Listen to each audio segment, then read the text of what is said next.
Sir Ankamarao గారు, అమరావతి గురించి చాలా రకాల ప్రచారాలు ఇప్పటికీ జరుగుతూనే ఉన్నాయి. కానీ అక్కడ పనులు కూడా స్టార్ట్ అయిపోయాయి అని చెప్పి నారాయణ గారు చెప్పడం జరుగుతోంది. అండ్ ఎప్పటికప్పుడు మునిగిపోయింది ఇలాంటి ప్రచారాలు జరుగుతున్నా కూడా క్లారిటీ ఇచ్చే ప్రయత్నం కూడా చేస్తున్నారు. అండ్ ఇప్పుడు కాంట్రాక్టుల గురించి కొంచెం దుష్ప్రచారం జరుగుతున్నట్టు తెలుస్తోంది. ఏంటి మరి కొన్ని ఆర్టికల్స్లో కూడా రావడం జరుగుతుంది. అమరావతిలో కాంట్రాక్టర్లన్నీ కూడా వాళ్ళకు అనువైన సంస్థలకు కట్టబెడుతున్నారని కావచ్చు. మరి ఏంటంటారు, ఏం చెప్తారు దీనిపైన మీరు? ఇప్పుడు చాలామందికి అర్థం కాదు ఏంటంటే బిట్స్ వేస్తారు.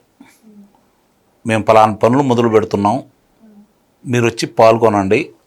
ఇందుట్లో ఎవరు అంటే ప్రభుత్వానికి ఆదాయం సమకూర్చే విధంగానో లేకపోతే ఖర్చు తగ్గించే విధంగానో వాళ్ళు అనుకున్న ప్రమాణాల్లో ఏ గుత్తేదారు అయితే కట్టడానికి ముందుకు వస్తారో అందుట్లో ఎవరు ముందుంటారో వాళ్ళకి కేటాయిస్తారు.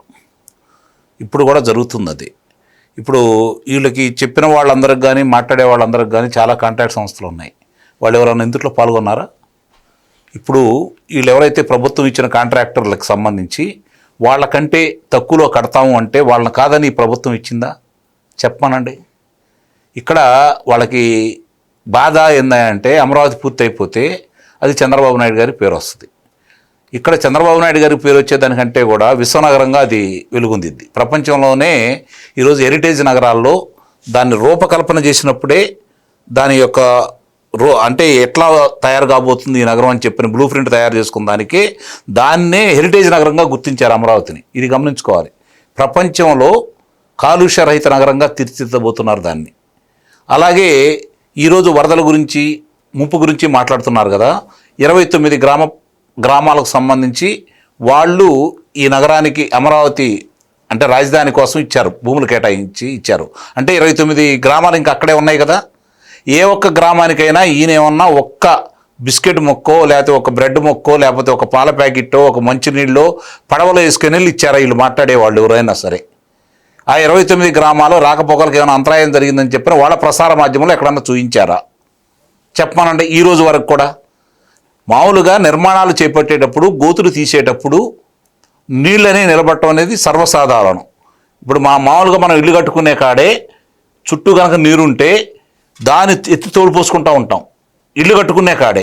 మరి ఇలాంటి మహానగరం నిర్మించాలంటే ఏం కావాలి చెప్పండి? దానికి కావాల్సిన చిత్తశుద్ధి కావాలి, వాళ్ళకి కావాల్సిన సౌకర్యాలు కావాలి, వాళ్ళకి ఎంతో కొంత రాయితీలు కూడా ఇవ్వాలి. ఉపయోగం అనేది వాళ్ళకు కూడా ఉండాలి కదా. వాళ్ళ జేబుల్లో తీసుకొచ్చి అయితే కట్టరు కదా ఇక్కడ. కాబట్టి ఈరోజు అలాంటి నగరం నిర్మించాలి అంటే దానికి ఎవరైతే సమర్థులు వాళ్ళందరూ కూడా ఇందాక నేను చెప్పినట్లు దాంట్లో పాల్గొన్న వాళ్ళు ఎవరు నాణ్యంగా కడతారు, ఎవరు తక్కువగా కడతారని చెప్పని ఎవరు అందుట్లో పొందుపరిస్తే వాళ్ళకు మాత్రమే ఇచ్చారు. అందుకే నేను అన్న ఇలా చాలామంది గుత్తేదారులు ఉన్నారు కదా, వాళ్ళు దాంట్లో పాల్గొంటే వాళ్ళని కాదని వాళ్ళకి ఇచ్చారని చెప్పమనండి. న్యాయస్థానాలు ఉన్నాయి కదా, అక్కడికి వెళ్ళి చూపించవచ్చు కదా, మేము ఇక్కడ బిడ్డేసాం దీనికంటే తక్కువగా వాళ్ళకి ఇస్తున్నారు, ఎందుకు ఇస్తున్నారు ఎలా అని చెప్పిన ప్రశ్నిస్తే దానికి అర్థం ఉంది. ఒకటి మాత్రం నేను చెప్పగలను, హైటెక్ సిటీని అంకురార్పణ చేసింది చంద్రబాబు నాయుడు గారు. హైటెక్ సిటీకి ఆనాటి ప్రధానమంత్రి వాజ్పేయి గారి సహాయ సహకారాలతో పూర్తి చేసింది చంద్రబాబు నాయుడు గారు. హైటెక్ సిటీని ప్రారంభించింది చంద్రబాబు నాయుడు గారు. ఐటీ రంగాన్ని ఉమ్మడి ఆంధ్రప్రదేశ్లో ఈరోజు దాన్ని అభివృద్ధి చేసింది చంద్రబాబు నాయుడు గారు. అలాగే భాగ్యనగరాన్ని సౌభాగ్యనగరంగా తీర్చిదిద్ది ప్రపంచవ్యాప్తంగా ప్రత్యేక గుర్తింపు తీసుకొచ్చింది నారా చంద్రబాబు నాయుడు గారు. రేపు అమరావతిని పూర్తి చేసి చంద్రబాబు నాయుడు గారు విశ్వనగరంగా తీర్చిదిద్దబోయేది కూడా చంద్రబాబు నాయుడు గారి హయాంలోనే. అది గుర్తుపెట్టుకుంటే చాలు వీళ్ళు. అందుకే వాళ్ళకి కావాలని చెప్పని కడుపు మంట. ఈరోజు జరుగుతున్న పరిణామాలు చూసి ఈ నవనగరాలు కనుక పూర్తయిపోయి ఇప్పటికే సత్యమూర్తి గారు సచివాలయానికి సంబంధించిన ఉద్యోగస్తులు కావచ్చు, గ్రేడ్ 1 ఉద్యోగస్తులు కావచ్చు, లేదంటే న్యాయమూర్తుల సముదాయాలు కావచ్చు, లేకపోతే నిరుపేదల కోసం 5342 ఇళ్ళు సముదాయం కావచ్చు, ఇవన్నీ పూర్తయిపోయి అందుట్లో నివాసం ఉండేసి వాళ్ళు. దానివల్ల ఈరోజు ప్రభుత్వానికి ఎంత మిగులుతుందండి? ఈ అధికారులకు కావచ్చు లేకపోతే మంత్రులకు కావచ్చు, వీళ్ళందరికీ కూడా 5 స్టార్ హోటల్లో అకామిడేషన్ ఇస్తున్నారు కదా. ఈరోజు విజయవాడ నుంచి వస్తున్నారు, అటు గుంటూరు నుంచి వస్తున్నారు, ఇలాంటి చోట్ల నుంచి వస్తున్నారు. మరి ఇప్పుడు ఏదైతే వీళ్ళందరికీ కనుక రేపు పొద్దున ఇక్కడే నివాసాలు ఉండి ఇక్కడ ఉంటే రేపు పొద్దున అక్కడ పనులు మొదలైతే ఇప్పుడు వెళ్ళి చూడమనండి అసలు ఎక్కడ ఎంత సందడిగా ఉందో, అక్కడ ఎన్ని యంత్రాలు వచ్చినాయి, ఇప్పుడు అక్కడ నిర్మాణానికి సంబంధించినవి ఎన్ని పనులు జరుగుతున్నాయి. ఈరోజు నేను మొన్న 13వ తారీఖు ఉన్నానండి, 13, 14 ఆగస్టు 13, 14 నేను అక్కడే ఉన్నాను. నేను కూడా మోసపోయాను. ఈ పత్రికల్లో వచ్చేదానికి అలాగే టీవీలో వచ్చేదాన్ని చూసి నేను కూడా మోసపోయాను. నిజమే అనుకొని చెప్పని చూసేద్దామని చెప్పని ఆ రోజు అప్పసాని గారు, అప్పసాని రాజేష్, అడుసుమల్లి శ్రీనివాసరావు గారు కూడా ఒక వివాహ కార్యక్రమానికి వస్తా అంటే వాళ్ళు వచ్చే ఇంకా సమయం ఉంది కాబట్టి నేను అమరావతి మీదుగా వెళ్ళటానికి మనకి, ఎందుకంటే ఇవన్నీ చెబుతున్నారు ఎంతవరకు నిజం అని చెప్పి నేను కూడా వెళ్ళాను. దాని గురించి ఆ రోజు నేను మాట్లాడటం కూడా జరిగింది. మరి నేను కారు వేసుకొని వెళ్ళాను. నేను అక్కడ నా కారు ఎక్కడ ఆగిపోలేదే, నా కారు ఎంత కొట్టుపాలేదే, నన్ను ఎవరూ రక్షించలేదే. మరి ఏ విధంగా మాట్లాడుతున్నారు వీళ్ళు? అందుకే నేను అన్నాను 29 గ్రామాలు, ఒక్క గ్రామం గురించి నేను చెప్పట్లా, 29 గ్రామాల్లో ఏ గ్రామానికైనా వీళ్ళు వెళ్ళి పరామర్శ చేశారా? ఎందుకు ప్రతిపక్ష అని చెప్పి చెప్పుకుంటున్నారు కదా వాళ్ళు, నాకు ప్రతిపక్ష నేత కావాలని చెప్పి కొట్లాడుతున్నాడు కదా అతను న్యాయస్థానంలో. ఏ గ్రామానికైనా ఈయన ఎందుకు వెళ్ళి పరామర్శించలేదు?